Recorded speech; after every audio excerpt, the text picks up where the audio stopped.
We are continuing on Shulchan Aruch Orach Chaim Hilchot Shabbat Siman Resh Peihet. We are up to Seif Dalit on Daf Samech Hey Amud Bet of your regular prints of Mishna Berura, the halachot of Ta'anit and Shabbat. And how about a bad dream? If I had a bad dream that makes me very concerned, am I allowed to fast on Shabbat? Now, we mentioned already before the Tshuvat Rashba that's brought in Magen Avraham, that fasting on Shabbat, it will constitute an Isur Deoraita, a biblical prohibition. You're not supposed to be fasting on Shabbat. And we mentioned that not only you can't fast the whole day, you can't even fast until Chatzot. You have to make sure to eat something before Tefillah or daven earlier. But the exception to all of that is Ta'anit Chalom. A person that has had one of the conventionally understood bad dreams that are understood to have bad connotation, and they are concerned, those two requirements, they could fast on Shabbat, because Ta'anit Chalom only works when you do it the morning that you wake up, that day. You can't wait until tomorrow. The Gemara says, Yafet Ta'anit L'Chalom. The Ta'anit Chalom is good to destroy and shred any gezerah ra'ah that may have been casted on a person, like water on fire. It completely extinguishes the gezerah that chas v'shalom may have been pulled on that person. Therefore, it works only that day. It's considered almost like a sakana that you are taking care of, so therefore it will be mutar, but you have still disrespected Shabbat, so you would have to fast another day for having fasted on Shabbat. So you end up fasting on Shabbat and fasting on Sunday for having fasted on Shabbat, right? Now, first of all, before we get into any of this, not every dream that you think is a bad dream is indeed a bad dream.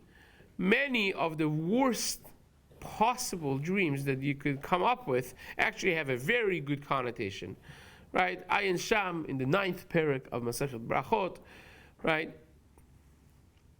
The list of all of the dreams that a person could possibly, not all, but many of the dreams that a person possibly could have, and many of them have a very, very good lesson and message in them, even despite the seemingly scary and terrifying message that you would have thought the dream is bringing with it. So not every bad dream that you think is bad is indeed negative, but there are several dreams that are considered to have negative connotation, and if they concern you, so then you would have to do something about it. Now, why if it concerns? Because the Gemara says, Shmuel, for instance, when he had a bad dream, he would wake up in the morning and say, divrei halomot shav yedaberu. It's a pasuk, right? That the words of halomot are shav, are bogus and empty. It means nothing. When he had a good dream, he would get up in the morning and say, b'chalom adaber bo. Hashem speaks to me in the dreams. Again, this was from Hashem, right? And indeed, the Maharsha writes that not every dream is the same level of seriousness, because the dream that you have after having eaten a good nice meal, a lot of times it messes with your dreams.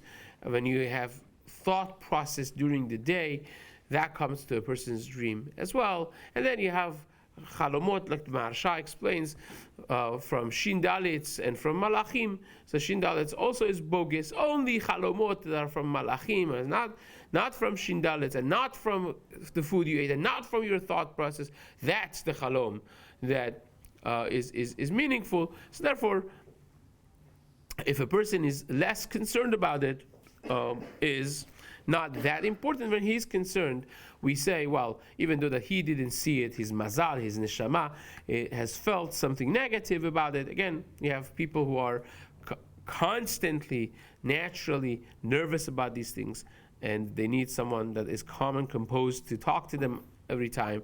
Go to a Rav that they trust, that he knows how to to not just calm their nerves, but also interpret the dream in a proper way and do atavat chalom. But if after everything said and done, the person is concerned and he had a bad dream, he could fast on Shabbat.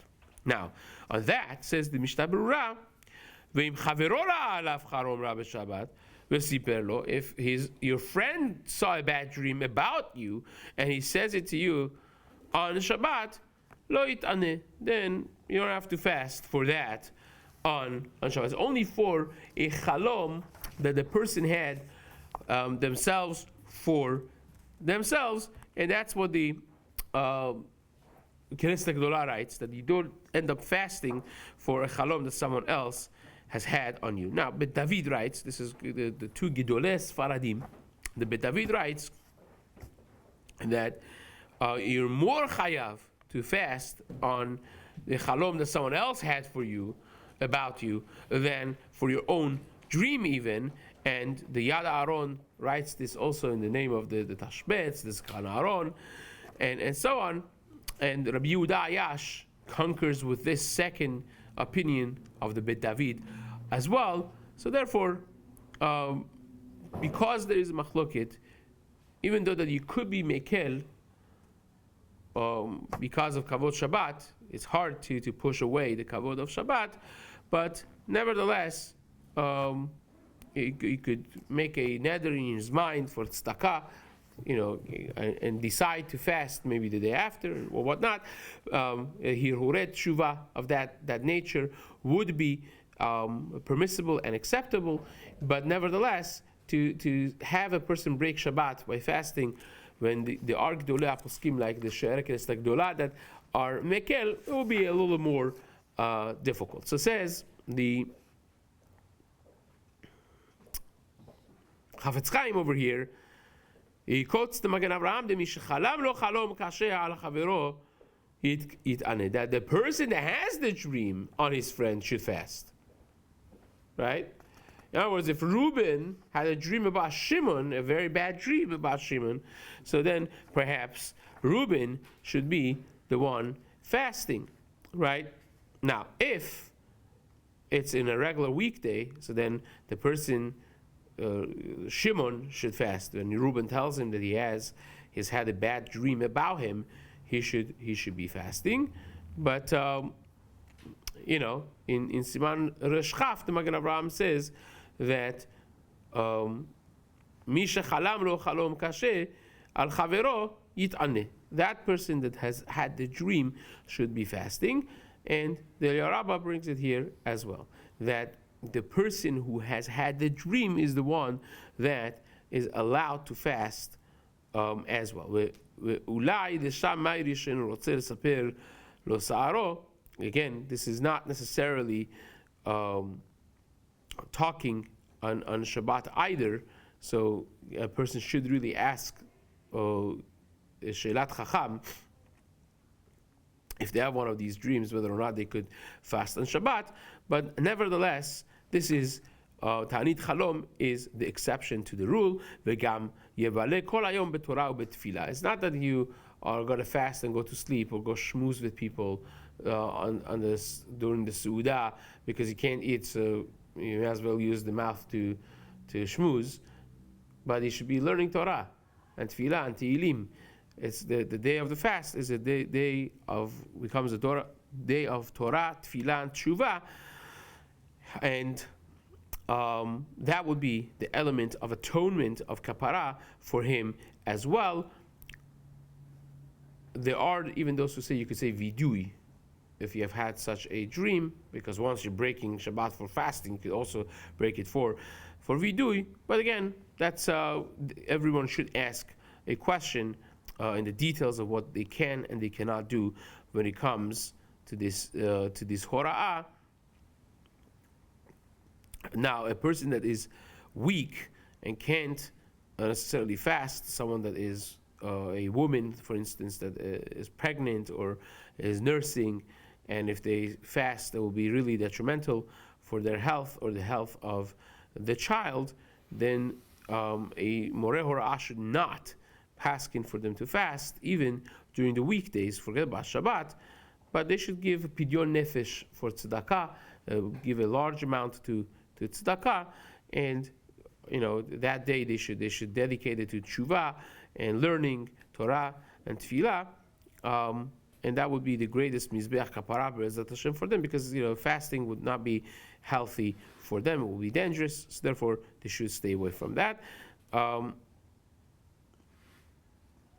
The Taz explicitly actually mentions what we said before, that if a person was thinking about a certain thing and dreamt about it at night, so then you could discard that. It's not, you don't have to fast, because, for instance, imagine if you're learning the sugya in Shulchan Aruch, in Siman Resh Chaf of Tanit Chalom, and those Chalomot that are a bad sign, and so on and so forth, and you're spending 4 hours in first seder yelling back and forth with your chavruta about them and thinking about them, and then at night you go to sleep and you have that dream. Fine, you spend 4 hours thinking about it during the day, and it comes to your dream at night. It's not necessarily something to be too concerned about. You could discard that. So says the Shulchan Aruch now, but because you fasted on Shabbat, mutar להתענות בו תענית חלום כדי שיקרא גזר דינו, but צריך להתענות ביום ראשון כדי שיתכפר לו מה שביטל עונג שבת. You have to fast on Sunday for having been mebatel the עונג Shabbat, for fasting on Shabbat. ואם ביום ראשון הוא תענית חובה, and if יום ראשון happens to be anyways a תענית ציבור, right? Imagine already it is Tanit. So then it was like Shiva Asar B'Tammuz falls on Sunday, right? Or even if a person has to fast anyways, Tanit Yachid, for instance, is your side of his parents on Sunday. So he fasted on Shabbat, Tanit Chalom. On Sunday he's doing your side Tanit, or Shiva Asar B'Tammuz, whatever other Tanit, personal or communal. Then of course, it doesn't count for him that Ta'anit, and he has to fast now another day for having fasted on Shabbat. Again, if it becomes too difficult to do it on Monday, you do it a different time. Fine. Says the Shulchan Aruch, im tashash kocho ve'enu yachol lit'anot shnei yamim retzufim, if you're too weak, you can't do 2 days back to back, so then lo yit'aneh b'yom rishon, lo yit'aneh achar kach. Don't do Sunday, do a different day. Fine. The Ramah adds, V'chol shken im haya b'yom rishon Chanukah. If Sunday now is Chanukah, or is Rosh Chodesh, or is Purim, or Yom Tov, even if it's Yom Tov Sheni Shel Galuyot, of course you cannot fast on Yom Tov, Rosh Chodesh, Chanukah, Purim, all those things you cannot. So you wait for the makeup fast. Instead of Sunday, you do it a different day. Same thing. You can fast. You should wait. What's that? You should wait. You should wait, yes.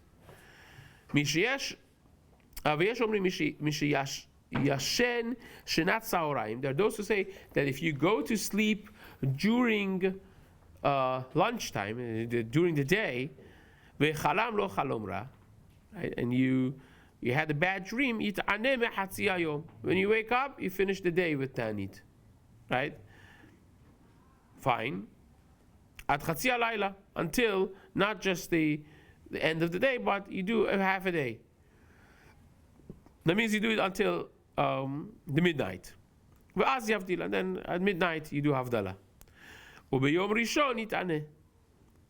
And then on Sunday you still have to fast, because he fasted on Shabbat. We mentioned before, you remember, that even Tanit Sha'ot on Shabbat is Asur. Even to say, I'm going to be fasting 6 hours on Shabbat, Asur. Even after Chatzot, after you had a Sudat Shabbat and you went to take a nice nap, and you had a bad dream, now you say, oh, so I have a bad dream, so I'm going to fast the next time. But you're fasting the rest of the day is also Asur. So long as your decision is to fast, even for 1 hour on Shabbat, is Asur. So therefore, if you did that, then you would have to fast another day to atone the fact that you had to fast on Shabbat. And that is the Ramah. Now, says the Shulchan Aruch. This is where the Shulchan Aruch discusses the 3 bad dreams that the person would actually fast for. Yesh omrim she'en leit'anot ta'anit chalom b'Shabbat ela al halom shera'ahu telat zimni. There are those who say that you only are allowed to fast on Shabbat if the bad dream has been repeated already 3 times. Ve'yesh omrim, and there are those who say, shebizman hazeh, that nowadays, en leit'anot ta'anit chalom b'Shabbat. You can't and you shouldn't fast ta'anit chalom altogether on Shabbat, because we don't know what bad dreams are bad, what bad dreams are good. We're confused about these things. She'en anu beki'in bepitron chalomot. We don't really know what chalomot mean.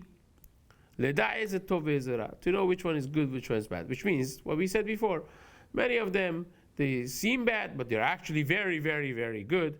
And it could be the other way around as well. And the world says, listen to this is very interesting. The world says, people believe, that in old Sfarim has been brought,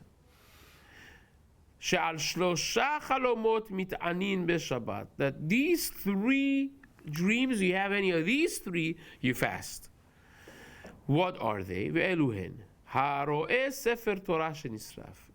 v'shalom, a person has a dream, that in his dream he sees that they're burning a Sefer Torah is being burnt, chas v'shalom. Or Yom HaKippurim b'shad ne'ilah, or you see yourself on Yom HaKippurim in the time of ne'ilah, which is a very big sign of judgment, right? You're hanging in balance of judgment of Hashem. So that's also an indicative of Shat Din on that person.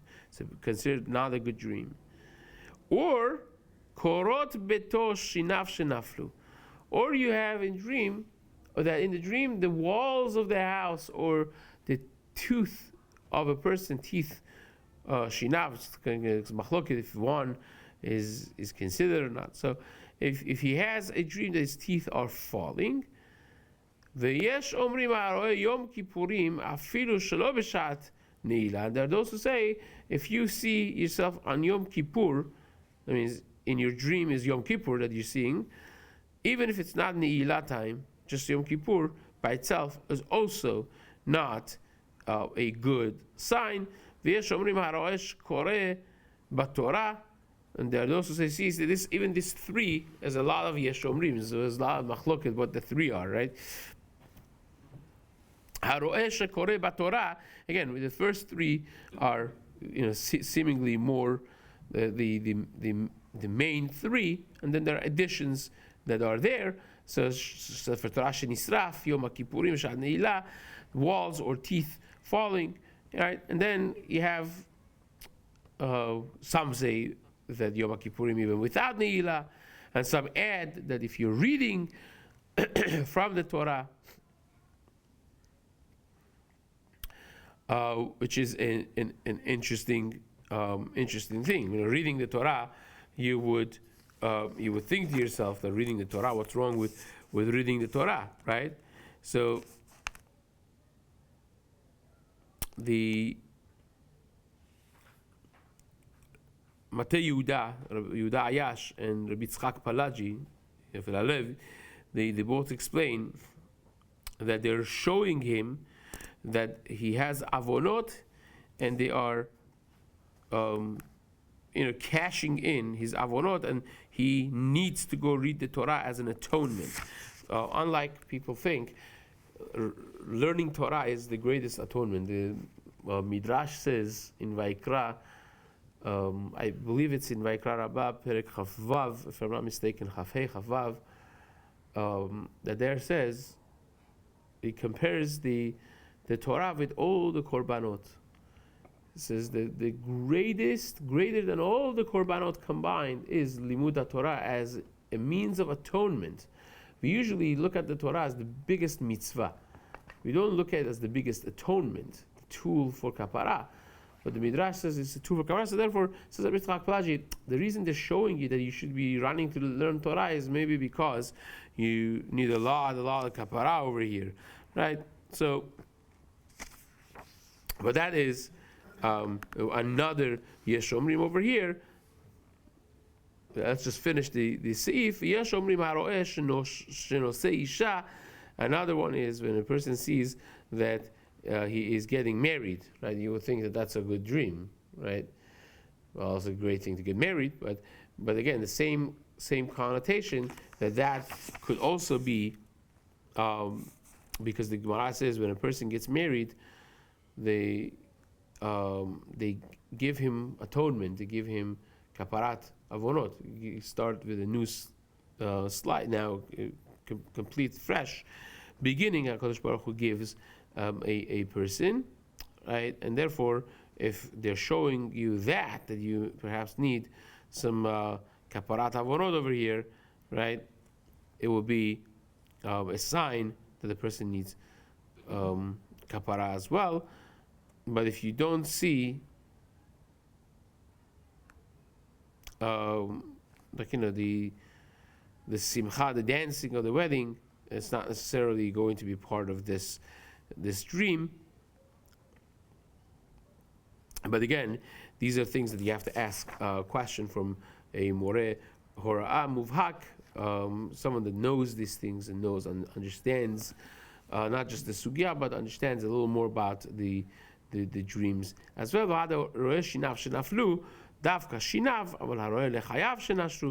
Again, to make this, to show the complexities of this, if a person sees their teeth falling, then that's a bad dream, we said. That's one of the three. If you see your jaws falling, right, or your gums falling, then that's a very good dream, actually. It's not a bad dream at all, right? Chalom tofu, this is a Gemara. Gemara says amazing dream. If you have a dream that you see your gums are falling out, that's awesome, right? So, again, as we mentioned, if you go through the list in the 9th parak of Masechet Brachot, you'll be surprised to learn a lot of items that seem to be very counterintuitive, and they're still there, both in the negative and the positive side of the aisle. But the Gemara says that if the jaw falls, it's a sign that the people who were saying bad things about you, they're fallen, they died, or they're no longer capable of giving a bad itzah about you. So the Shulchan says, "V'nir'eli," it seems to me, שהחלומות שאמרו בפרק הרואה שהם רעים, גם עליהם מתענים בשבת. Shulchan says, any dream that the Gemara in Masechet Brachot, the Perek Tet says that is bad, those also you could fast on Shabbat. So that's, he drops this bombshell, Shulchan at the end of the Seif, because the list becomes much longer now, because again, even though that all of this is when you're nafsho aguma, we mentioned this before, even with these bad dreams, if you really don't care about it, you don't have to fast, you shouldn't fast. But if you are really concerned about them, then you should be fasting not only for these three items, but even for all those that the Gemara says they are considered bad dreams. Now, you don't have to go whenever you have a dream and look at the entire 9th parak of Brachot, which is a good thing to do. The Chazara is not bad, but you have to go find the problem. If you remember, this was in Masechet Brachot, and it was not a good dream, so then you're concerned about it, you could fast. Again, we'll cover some more details about this, 3 dreams, and how to go about fasting on Shabbat, Be'ezrat Hashem, in the next shiur. Hazaku Beru.